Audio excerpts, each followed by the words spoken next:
Olá, amigos! Estamos começando mais um programa Descomplicando a Lição. Esse é o episódio número 10. Nós temos 3 semanas aí para terminar o trimestre e estamos céleres chegando no final do ano, não é verdade? Queremos agradecer a Deus pela bênção de ter nos concedido saúde durante este ano e podermos ter tido essa temporada aqui com os irmãos. Nesta semana, continuando o estudo do Evangelho de São João, nós vamos estudar sobre um assunto extremamente importante, que é Jesus sendo apresentado por João como sendo ele o caminho, a verdade e a vida. Um assunto empolgante. Como eu falei na semana passada, o assunto desta semana seria ainda mais empolgante do que o da semana que passou.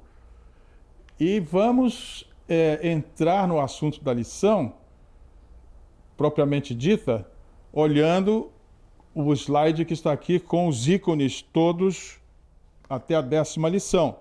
Temos uma sequência de coisas acontecendo aqui. Na lição passada vimos que o gráfico, ou a figura, nos liberta, né? A palavra de Deus nos liberta daquilo que nos prende ao sistema do inimigo, que é a sepultura.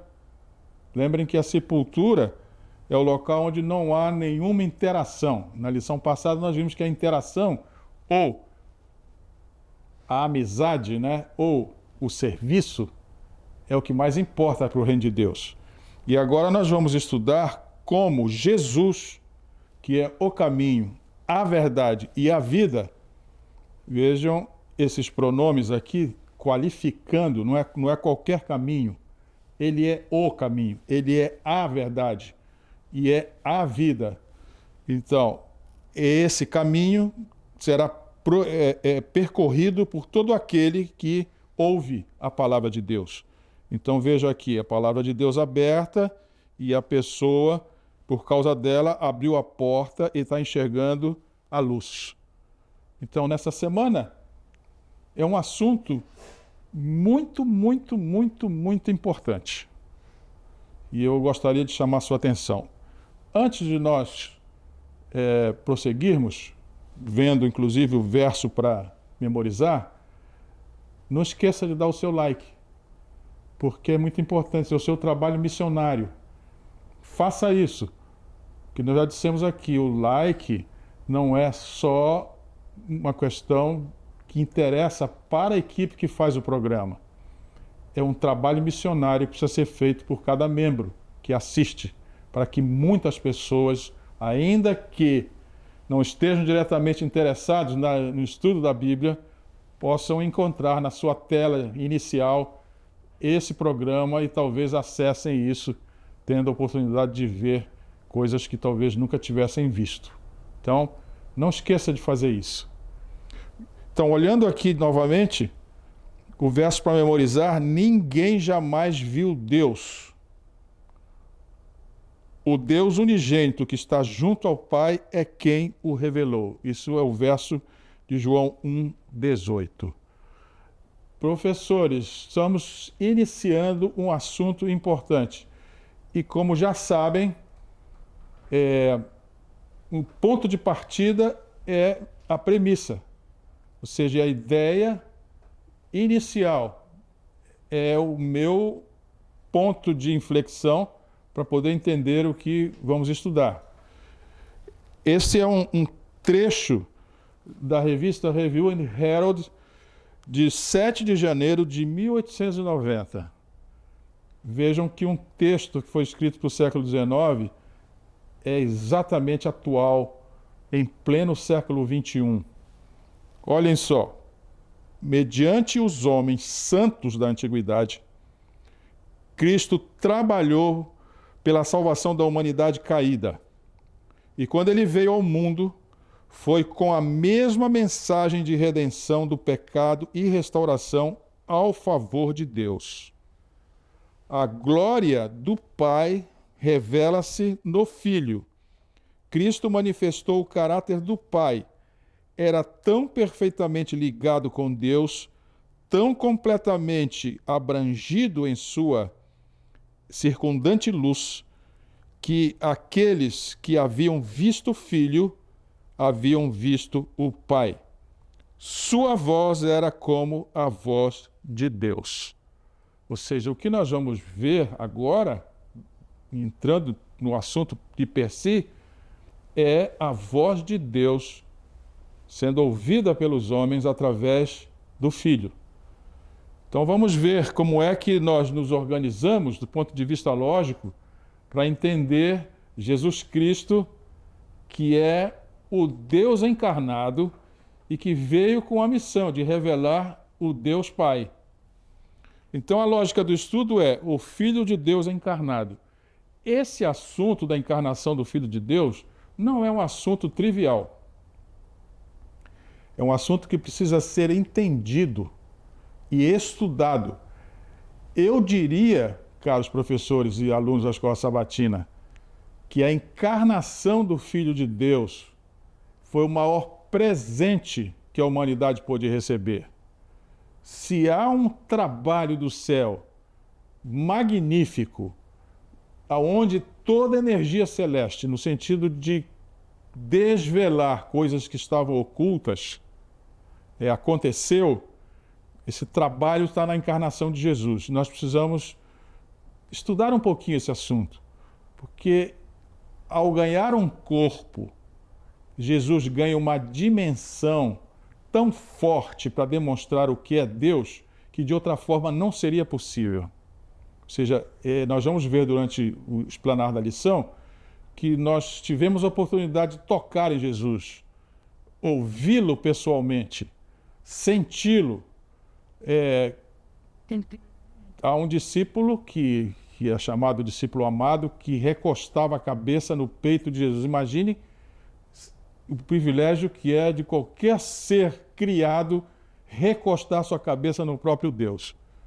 Então, a encarnação de Jesus trouxe para nós uma dimensão tal que às vezes nós não analisamos na sua plenitude o que foi esse ato do céu.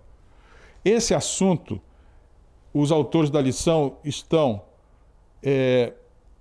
tentando demonstrar em 4 subassuntos.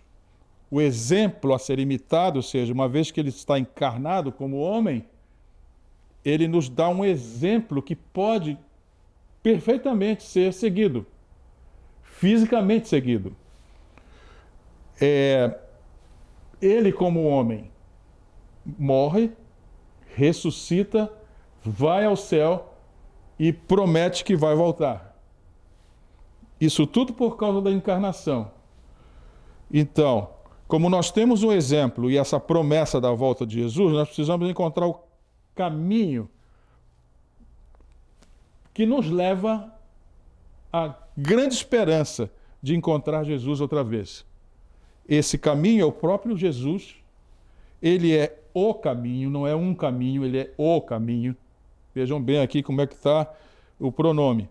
Ele é a verdade, não é uma verdade, é a verdade. Nós vamos tentar explicar isso aqui no contexto da lição, o que significa isto. E ele é a vida. Na lição passada nós falamos sobre a vida. E por fim, a Escritura, que traz a verdade. A Escritura e a verdade. Então vamos ver esses aspectos que vão, na verdade, nos fazer entender o valor da encarnação de Jesus. Vamos então ao estudo da lição. E, como sempre, chamo a atenção da leitura do auxiliar do professor. Não é uma leitura qualquer, é uma leitura importante. Portanto, professores, gastem um tempinho com isso. O primeiro assunto que nós estamos abrindo aqui é o exemplo a ser imitado. Então, a essa altura, como nós estamos terminando o livro de João, eu coloquei aqui um esquema de como o Evangelho de João está organizado. Há um prólogo, nós já vimos na primeira lição, que é um prefácio, que está no capítulo 1, entre os versos 1 e 18. Ou seja, para entender o livro de João, nós vamos ter que ler esse prólogo, né, que é o prefácio do livro. Depois nós passamos para o livro dos sinais, aonde João coloca sinais que ele especificamente separou para que nós entendêssemos a messianidade de Jesus. E esse livro dos sinais está entre os capítulos 1 e 12 do livro de João. Terceira parte do livro é o livro da glória, que é onde nós estamos agora. Ou seja, a palavra glória na Bíblia quer dizer caráter. Então é o livro que vai explicar sobre o caráter de Jesus. E está contido entre os capítulos 13 e 20 do Evangelho de João. E finalmente o epílogo, ou seja, a parte final do livro, que a gente vai ver nas próximas lições, nós vamos ver, e está entre os capítulos 21 e 25. Esse é o resumo do livro. Nós estamos agora aqui, nessa parte, na terceira parte. E nessa terceira parte, o livro da glória, o exemplo, que é o caráter a ser imitado. Então, Jesus veio ao mundo para atrair e unir a si mesmo a humanidade, que estava sob a disciplina e sob o controle de Satanás. Aqui tem uma coisa muito importante, por isso que está marcado aí com uma tarja. A humanidade, quando Jesus veio, estava sob disciplina e sob o controle de Satanás. Caros professores, essa história está muito bem mostrada no Evangelho de Marcos, quando Jesus entra em embate com as ideias do inimigo. O primeiro e grande embate de Jesus foi com um endemoniado. Vejam só, esse endemoniado foi dentro de uma sinagoga, portanto era um judeu que estava sob disciplina e controle do inimigo.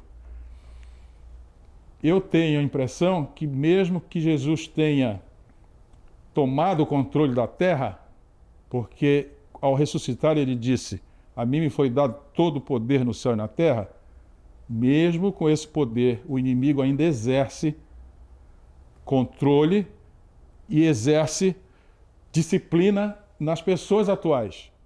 Então, o que nós vamos ver sobre isto é importante. Por causa dessa situação, o inimigo tendo a disciplina das pessoas, mantendo as pessoas na disciplina que ele quis e mantendo as pessoas sob controle dele, o céu faz 3 provisionamentos. O primeiro provisionamento, a primeira provisão para tirar o poder satânico foi dar ao homem o sábado. Eu não sei se os irmãos têm noção do que é o sábado. Caros professores, o sábado não é uma exigência da Igreja Adventista. Vejam o que o Evangelho de João está nos ensinando.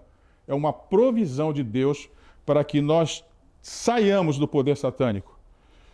É um sinal de obediência e lealdade, ou seja, selo. Não quer pertencer ao inimigo? Guarde o sábado.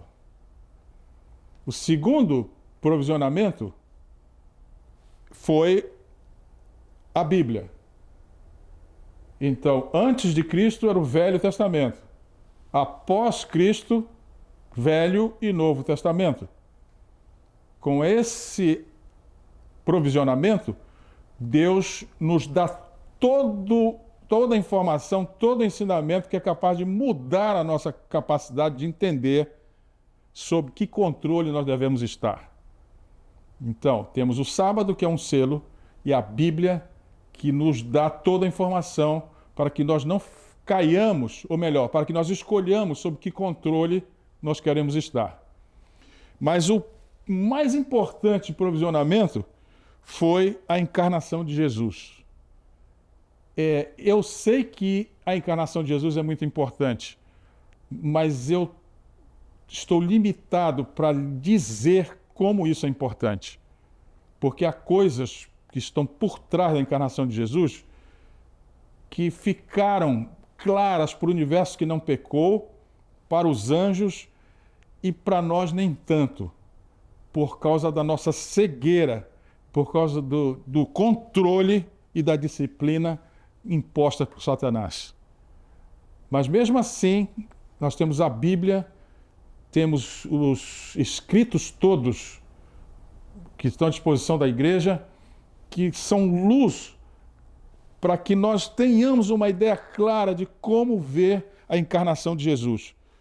O que isso significou de fato? E a lição dessa semana vai estudar um pouco sobre isso. Eu oro a Deus para que tenhamos capacidade de entender um pouco mais sobre essa questão da encarnação. Então, o que essas três provisões trouxeram? Na terceira veio Jesus como homem e ele nos deu um exemplo a ser imitado. E João então pega um fato que os autores da lição estão aqui estressando para os professores e os alunos, que é a questão da ceia. Eu quero que os irmãos entendam isso aqui. A ceia não é só um rito na igreja. Ela também é uma provisão para que nós saiamos da disciplina do controle do inimigo. O que é o controle do inimigo? Isso aqui nós já discutimos muitas vezes. Você ter nenhuma bondade com ninguém, é você ter vontade de superar coisas, é você ter vontade de ter muito dinheiro, muito poder, superando as pessoas sempre no sistema da competição. Então, Jesus vem, nos mostra o que é o reino dos céus, nos mostra o que é o Pai, e através de uma cerimônia chamada de ceia, ele nos dá uma aula explícita sobre o que foi essa terceira provisão da encarnação de Jesus. Se Jesus não tivesse encarnado, se ele não tivesse se tornado, tivesse um corpo e não se tivesse tornado homem, ele não poderia, através desse exemplo, nos ensinar tanto. Vejam o que está aqui, ó. O significado do lava-pés. Eu vou para esse item aqui. O lava-pés é um antídoto ao egoísmo. Quero que venha nesse raciocínio. Jesus nos dá um exemplo e nos mostra que o lava-pés é uma cerimônia que vai nos tirar dessa condição aqui de estar sob controle de Satanás. Porque é o antídoto do egoísmo. Olhem só, se é um antídoto ao egoísmo, Jesus não deixou esse importante assunto ao cuidado humano. Venham comigo, devagar nessa história. É o antídoto ao egoísmo e por conta disso, porque os homens estão acostumados com o egoísmo, Jesus cuidou pessoalmente disso. E o que ele fez? Olha o que diz aqui o segundo item dessa explicação da ceia. Para a surpresa de todos, o próprio Jesus lavou os pés. Inacreditável humildade, sem a qual não há serviço. Lembra da lição passada que nós batemos aqui várias vezes as três palavras importantes? Justiça, misericórdia e humildade? Elas estão aqui, embutidas nessa ceia, nessa cerimônia. É inacreditável que Jesus, o Deus do céu, pudesse fazer o que ele fez. Não haveria forma de ele fazer se ele não tivesse encarnado. Os irmãos estão percebendo? Ele precisava ter um corpo para fazer isso. Então ele pessoalmente vai, lava os pés, e isso significou um ato simbólico do serviço e da santa relação mútua para auxílio e bênção uns dos outros. Esse item que está aqui destacado, que está em negrito, nessa lista de coisas sobre a ceia, é o que resume o que é a ceia. Ela nos treina, vejam bem, para que nós tenhamos uma santa relação mútua, sejamos um auxílio e uma bênção uns aos outros. Ou seja, é chamada a cerimônia da humildade, não é verdade? Sem isso não há serviço. Então, Jesus ensina que a autoridade e o poder devem ser usados para o serviço e não para engrandecimento pessoal. Professores, aqui está a ciência das ciências. Você quer ser grande no reino de Deus? Ou no mundo? O seu papel. Se Deus lhe deu poder. Nós acabamos de sair de uma eleição e aqui na cidade de Manaus o prefeito é adventista. O que Deus espera desse senhor? Que ele use esse poder que vem de Deus, que Deus colocou na mão dele, para quê? Para isso que está aqui. Serviço não para engrandecimento pessoal, mas para quê? Santa relação mútua, auxílio e bênção uns aos outros. Você quer ser político? Esse é o seu papel. E na Bíblia tem algumas indicações de que quando você não cumpre esse papel, vem consequências, vem auditoria. Mas são só os políticos? Não, qualquer poder que você tenha na mão. Se você é um chefe de casa, Deus lhe deu esse poder. E você precisa usar esse poder para prestar serviço de mútua cooperação e bênção para todos. Finalmente aqui, olha, somente após a introjeção do serviço é possível realizar a ceia. Jesus dá um exemplo vivo. Por isso é que nós participamos da ceia somente depois de ter lavado os pés. Porque o que é a ceia, na verdade? A ceia é a representação de um dos sacrifícios que eram oferecidos lá no santuário, que era chamada oferta pacífica. A oferta pacífica era o seguinte: se Deus fez o sacrifício dele, se o homem fez o sacrifício dele, esses dois sacrifícios prontos levavam a um terceiro, que era a comemoração, que é a ceia.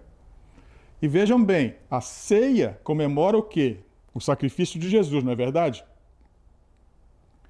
Mas se o sacrifício de Jesus foi feito, o meu sacrifício precisa ser feito.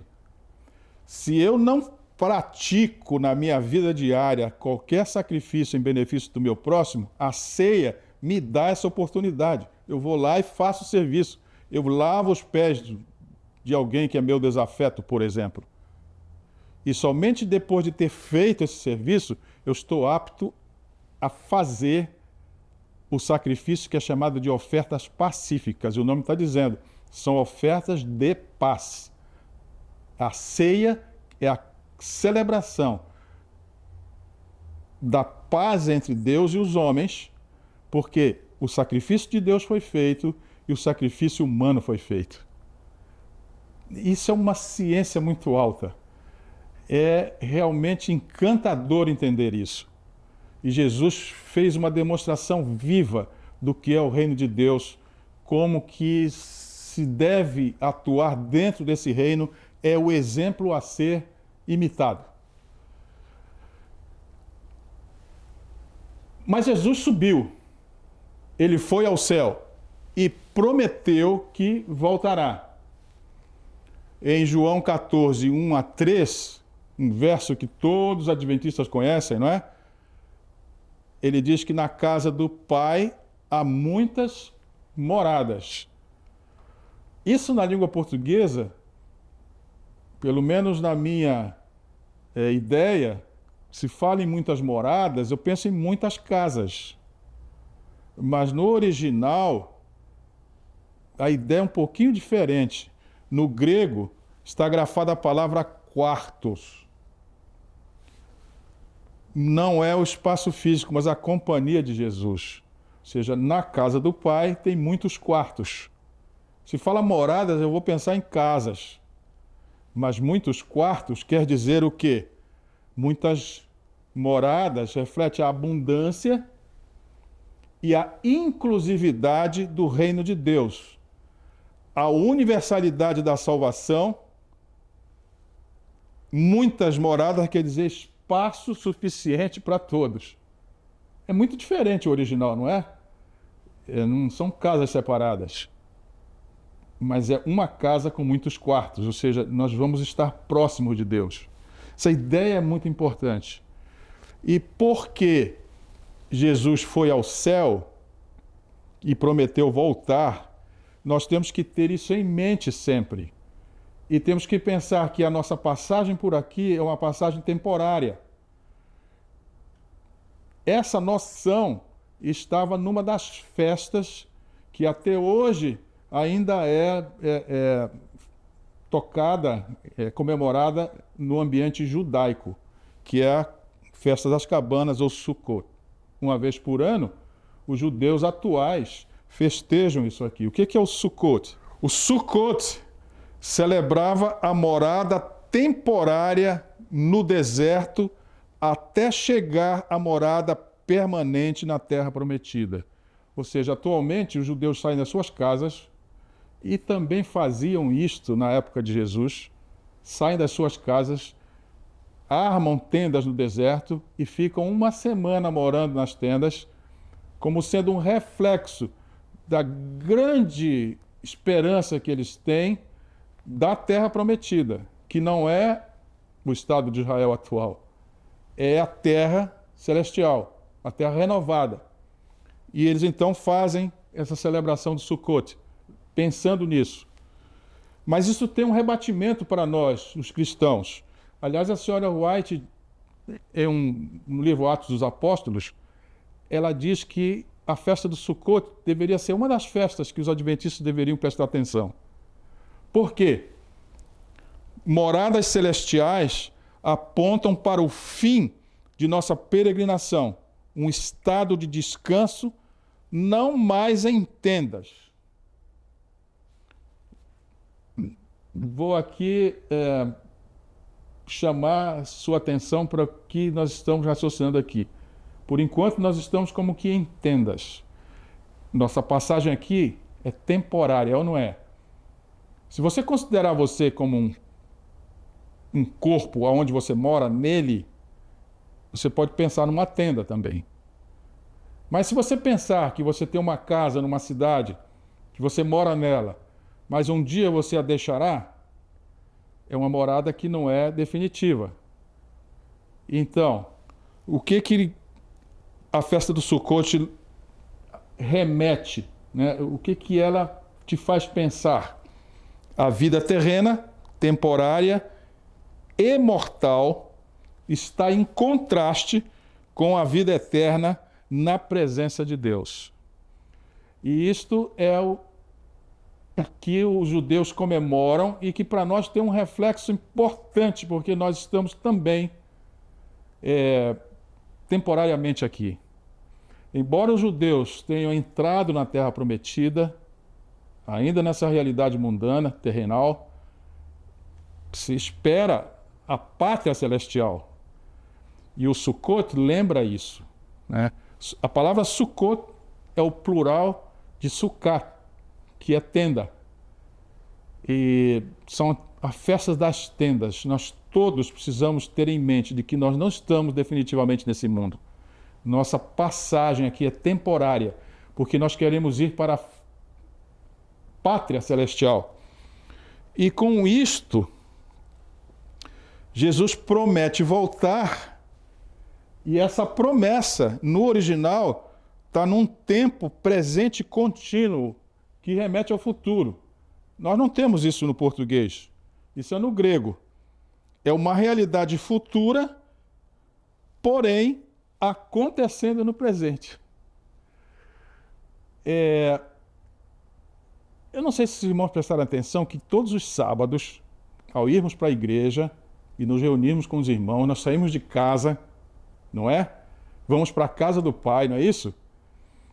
Lá nos reunimos com os irmãos e ali na igreja acontece uma série de dinâmicas que te colocam dentro das ideias do reino de Deus. Você ali coopera, canta o que todo mundo canta, estuda o que todo mundo estuda, ou seja, uma cooperação coletiva.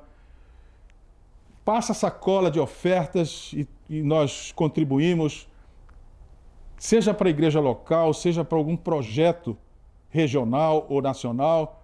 Na Escola Sabatina nós temos a oportunidade de cooperar para um projeto que é internacional, ou seja, nós somos colocados dentro do esquema do serviço na igreja. E nós estamos treinando cada sábado a realidade que vai ser a realidade do céu. A realidade do céu vai ser isso, serviço o tempo todo, cuidando uns dos outros. Eu não sei como que será, não consigo imaginar a dimensão do cuidado que nós vamos ter no céu com as pessoas, com os outros. Talvez seja na construção de pessoas, como nós, terráqueos, os humanos, vamos ser os professores sobre a graça de Deus para o resto do universo. Isso vai ser a nossa função. Então nós vamos trabalhar na construção de pessoas. Nós vamos consolidar a ideia de que Deus é bom e que a benignidade dele dura para sempre. Somos nós que vamos consolidar isso para o universo inteiro. Então a nossa ajuda será uma ajuda nesse nível, eu fico imaginando isso.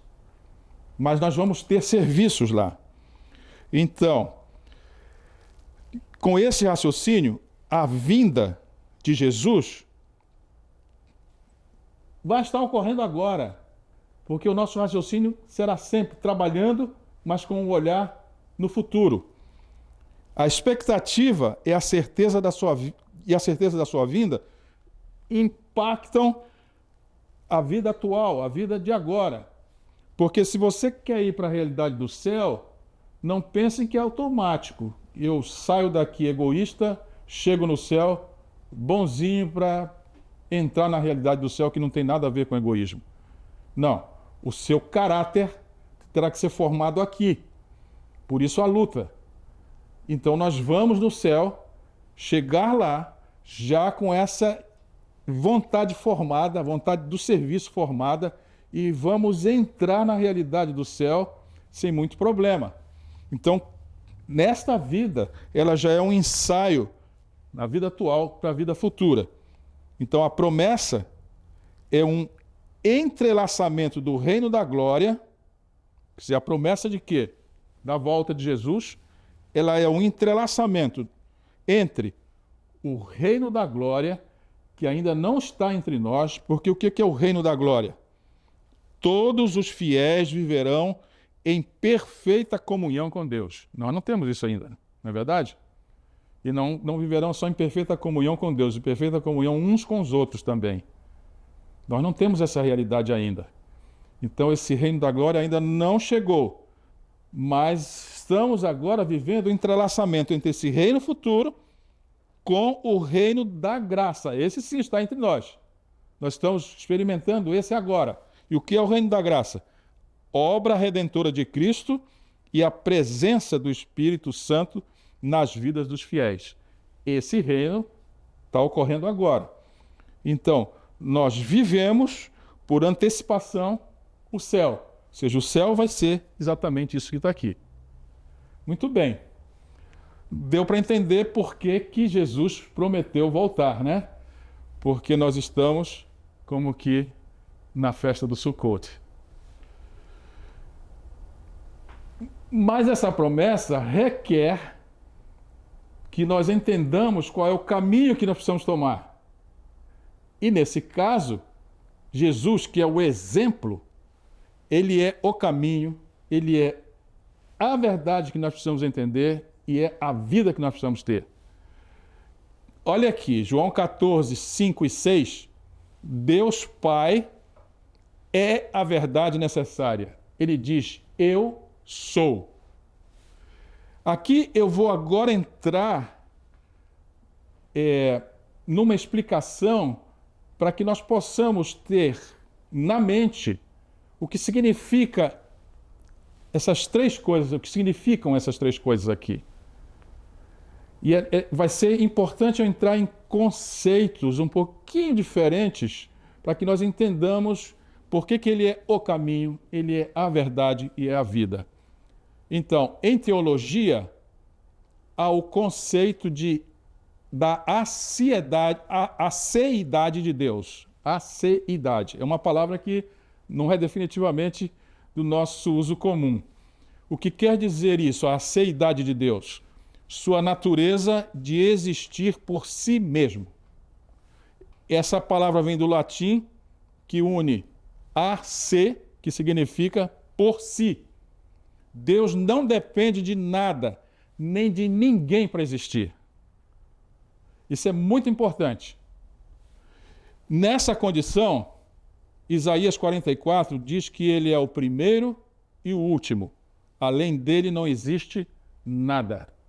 E no Apocalipse aparece que ele é o Alfa e o Ômega. Nada antes, nada depois. E Atos 17, 28 nos explica que por causa dessa situação de ele ter a existência por si próprio, nós todos vivemos por causa disso, porque ele existe. E nos movemos porque ele existe. E temos a existência, e nós já vimos na lição passada que é diferente de vida, né? Todos os nossos processos fisiológicos ocorrem porque Deus existe. Essa questão é muito importante, porque aí vem uma explicação muito esclarecedora. Deus é a verdade necessária, ou seja, a verdade fundamental. Tudo o que é verdadeiro deriva de Deus e depende de Deus. Então, nesse sentido, porque ele não precisa de nada, quando nós conseguimos entender a aceidade de Deus, nós começamos a entender que ele é a verdade necessária, que sem ele não há nada. Todas as coisas criadas não possuem existência própria. A criação é completamente contingente. Essa palavra aqui não é também uma palavra usada no nosso dia a dia. A palavra contingente, neste contexto aqui, quer dizer tudo que existe precisa de uma contingência para existir. E essa contingência é a verdade essencial. Só existe porque existe aquela verdade. Então, nesse caso, toda a criação é contingente. Por quê? Depende de Deus para a sua existência. A criação possui realidade derivada. Ela participa da verdade necessária na medida em que reflete a ordem e o propósito de Deus. Então, tudo que foi criado, o universo inteiro, mais o nosso planeta, foram criados como verdades contingentes, ou seja, objetos capazes de explicar um pouco daquilo que é Deus. As verdades contingentes explicam sempre partes da verdade necessária. Eu não tenho tempo para entrar em muitos detalhes aqui, porque eu só tenho 20 minutos. Então, vamos ter que passar meio que correndo sobre isso. Mas isto aqui, que acabamos de discutir, Paulo discute em Colossenses, no capítulo 1, versos 16 e 17. Pois nele foram criadas todas as coisas. Todas as coisas foram criadas por ele e para ele. Então, tudo que é contingente, que precisa de uma contingência para existir, no caso, o universo inteiro com as suas coisas, foram criadas por ele e para ele. E essa frase de Paulo, para ele, significa que todas as coisas que Deus criou explicam parte dele. Os irmãos estão entendendo? Olha só. Ele segue dizendo, ele é antes de todas as coisas e nele tudo subsiste. Todo esse conceito aqui está nesse verso aqui. Tudo o que existe só é verdadeiro e significativo à medida em que está conectado com Deus. As coisas criadas não têm verdade necessária ou verdade intrínseca. Dependem essencialmente de Deus, ou seja, não dá para explicar qualquer objeto que está no universo sem estar relacionado com Deus. Esses objetos não existem sem Deus. Eles não são nada sem Deus. Vocês vão dizer, mas como? A Via Láctea não é um... Como que isso está relacionado com Deus? Completamente relacionado. Eu só não tenho tempo para a gente discutir isso agora. Mas procurem buscar um pouco de informação sobre essas coisas. Vamos tentar falar um pouquinho mais sobre isso nas telas que vêm aí na frente. Então, olha aqui. Jesus é a revelação do Pai, o qual é a verdade necessária. Ou seja, sem ele nada existe. Então, por conta disso, Jesus não fala e ensina sobre o Pai. Isso está marcado para vocês prestarem atenção. Jesus não é a pessoa que vem para falar e ensinar sobre Deus. Por quê? Porque ele pode explicar, ele pode mostrar e ele pode manifestar a verdadeira natureza do Pai. Nenhum objeto faz isso. Nenhum ser criado consegue fazer isso. Quem é que fala do Pai e ensina sobre o Pai? Por acaso eu estou fazendo isso agora. Agora eu não tenho capacidade de explicar, mostrar e manifestar o Pai. Isso só Jesus. Por isso ele é o caminho, por isso ele é a verdade e por isso ele é a vida. Termina o texto dizendo: é a expressão visível e viva de quem? Do próprio Pai. Por essa razão, Jesus é o caminho ao Pai. Não há nenhuma criatura, nenhum objeto criado, porque são verdades contingentes que possam, por si só, explicar toda a verdade necessária que é Deus. O conjunto dos objetos criados pode, talvez, se nós tivermos capacidade de ver isso no conjunto, entender um pouco da verdade essencial que é Deus. Agora, na teologia cristã, existe distinção entre o que é necessário e o que é contingente. Somente Deus possui existência por si mesmo. Portanto, somente Deus é a verdade necessária. Todas as coisas, outras coisas, além de Deus, são contingentes. Sua existência e verdade dependem de Deus, que é o fundamento de todas as coisas. Se nós temos claro isso tudo que acabamos de discutir, nós podemos fazer agora um confronto entre o que é a verdade e o que é o engano. E o que é o engano? O que Lúcifer fez e trouxe como sendo o grande engano? E aqui está exatamente o pulo do gato. Materialismo. O que é o materialismo? Esse tipo de raciocínio sustenta que a única realidade existente é a matéria. Todos os fenômenos, incluindo os processos mentais, a consciência, são resultados de interações materiais. Não há nada além da matéria. Este é o grande engano. Foi isso que Lúcifer levou para Eva e Adão lá no paraíso. Essa ideia de que as coisas existem por si. E ele ainda, para reforçar essa ideia, ele ainda disse, olha, Deus não disse tudo para vocês. Há coisas que ele não informou, mas que vocês podem saber se vocês entrarem no conhecimento que eu tenho para mostrar para vocês. E fizeram ali uma ceia, não é? Assim como a gente faz uma aliança tomando a ceia com Deus, Adão e Eva fizeram uma aliança com o inimigo comendo aquele fruto. E a partir dali, o materialismo começou a ser tido como verdade. Só que nós vimos aqui que material, a matéria e todos os fenômenos são contingentes, existem por causa de Deus. E como nós vimos no texto de Paulo, existem para ele. Ou seja, não há como esses objetos existirem sozinhos.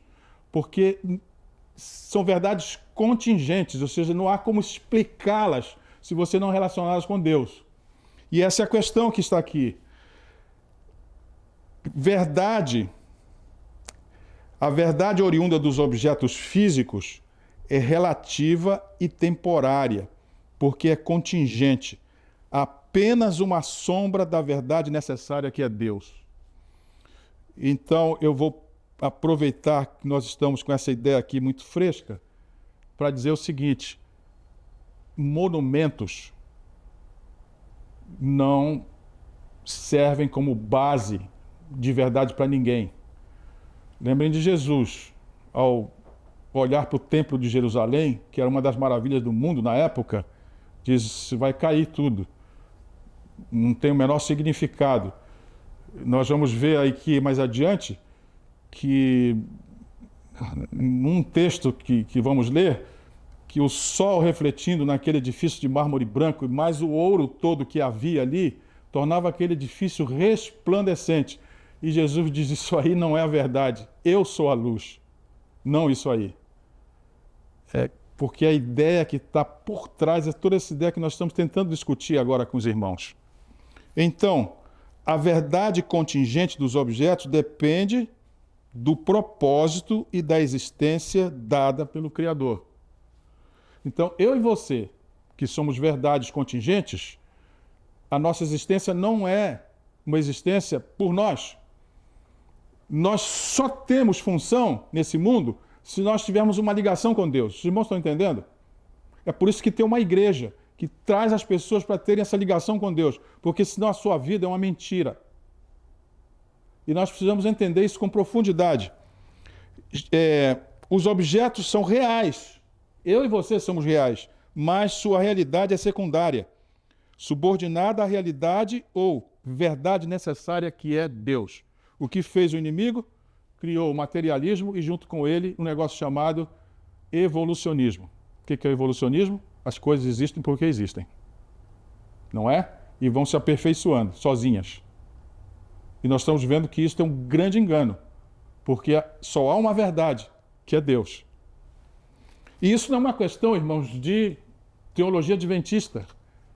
É uma questão de lógica profunda.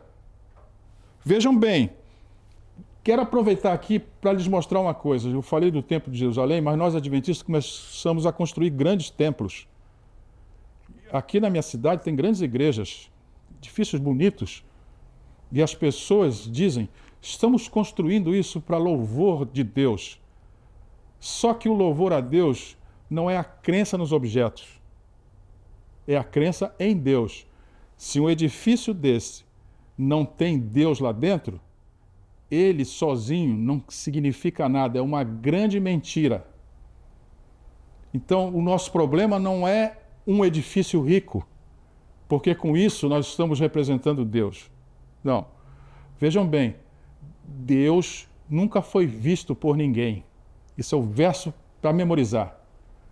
Jesus veio para mostrar Deus. Então nós não precisamos de uma imagem dele, nós precisamos de conhecê-lo. Nós precisamos de ter as ideias dele. Nós precisamos de saber como ele pensa para poder operar da mesma forma. Objetos não nos dão essa capacidade. Se nós construímos objetos pensando que os objetos vão nos fazer agir assim, assado, nós estamos completamente errados, porque os objetos são verdades contingentes. Eles só são bons se eles estiverem ligados a Deus. Isso é uma história muito, muito, muito grande, que precisava de várias horas aqui para a gente discutir. Por que Jesus reprovou o pedido de Filipe, quando pediu para que lhe fosse mostrado o Pai? Com essa explanação toda, já é possível nós entendermos por que Jesus reprovou. Jesus e o Pai estão unidos. Ambos têm a mesma glória. Logo, quem vê a Jesus, vê o Pai. Então, ele veio mostrar isso. A mesma glória quer dizer o mesmo caráter. Assim como João Batista preparou o caminho para o Messias, Jesus prepara o caminho para o Pai. Vejam bem, professores, do que nós estamos falando aqui.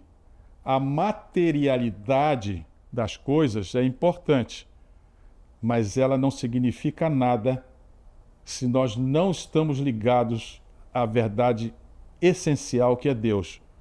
Quero deixar isso muito claro para todos. Quem chegar a Jesus terá chegado à verdade. O Pai é a verdade necessária. Ou seja, tudo no universo só faz sentido se eu consigo fazer uma relação de tudo que eu vejo com a pessoa de Deus. Então, todos os objetos foram criados para que eu entenda o que é Deus. A realidade física foi criada para que nós entendêssemos Deus. E nesse contexto, Jesus ganha um corpo para que nós entendêssemos fisicamente como Deus age. Está claro isso?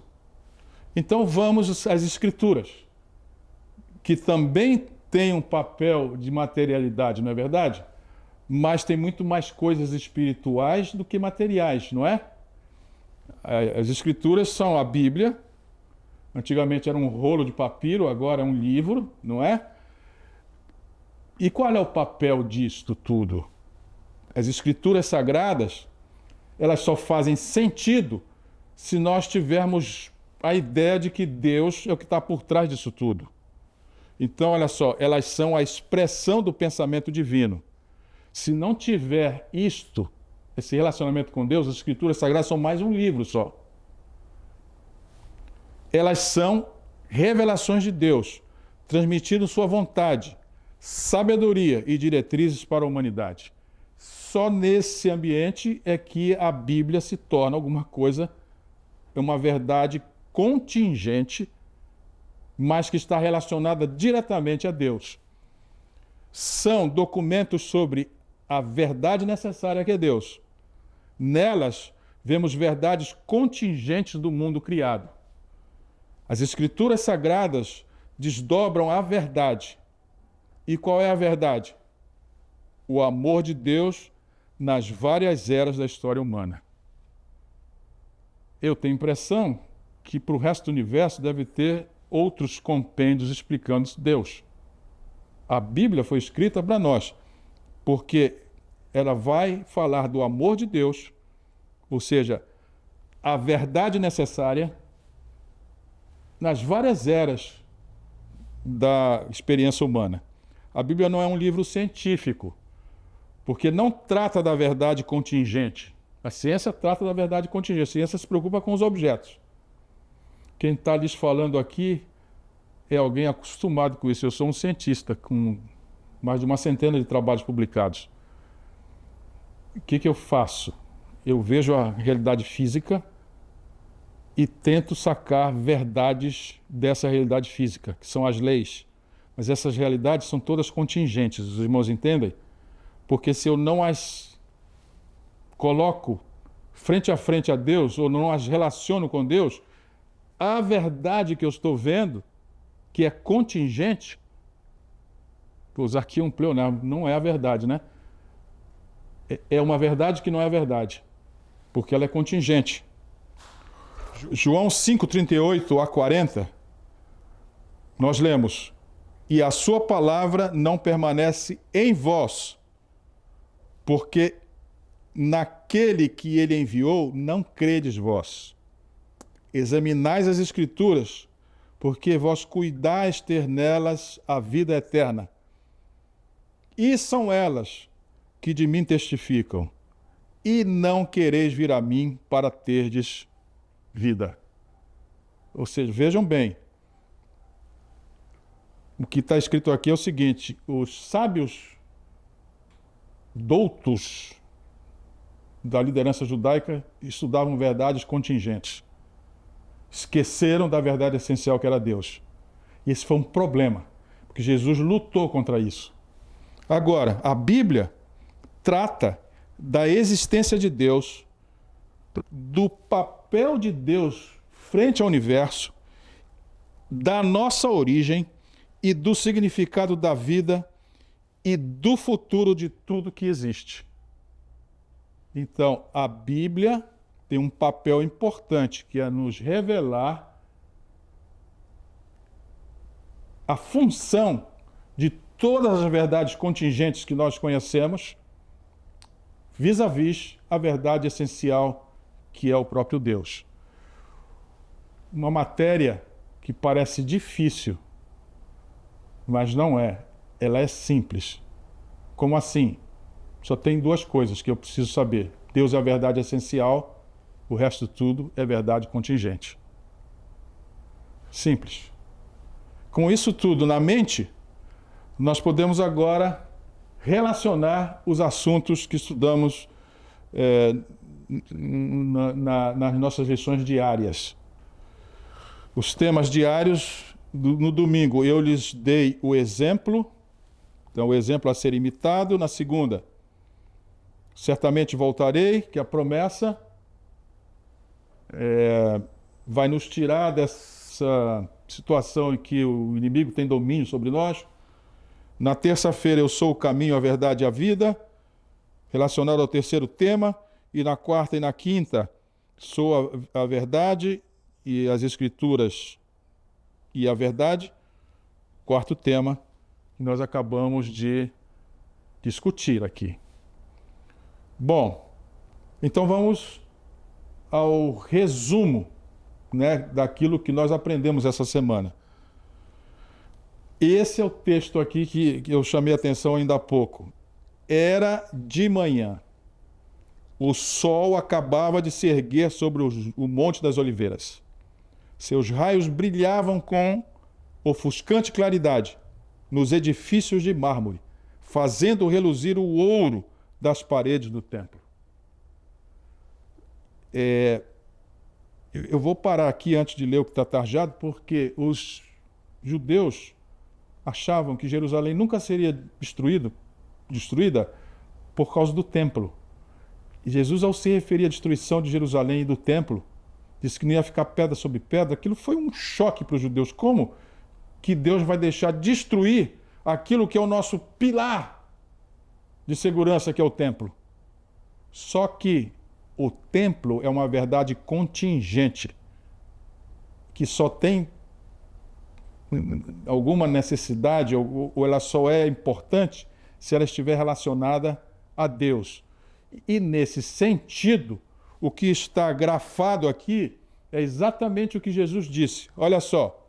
Então, Jesus, apontando para ele, para o templo, que estava resplandecendo, disse: eu sou a luz do mundo. Vejam que coisa importante Jesus fez aqui. Tudo isso que nós discutimos, ele numa frase colocou para todo mundo. E esse é o fecho da lição.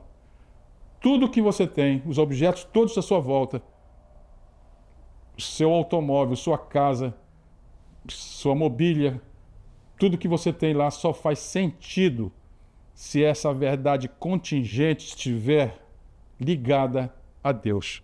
Você usa o seu carro para quê? Você usa a sua casa para quê? Os objetos que estão lá você usa para quê? O que elas te explicam sobre Deus? Se não for isso, você está no materialismo.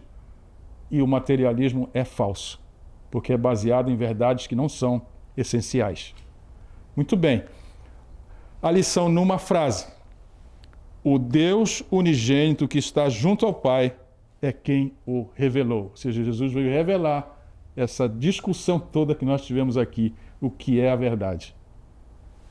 E com esse ambiente cognitivo tão profundo, vamos à aplicação da lição. E eu lhes convido a lerem comigo.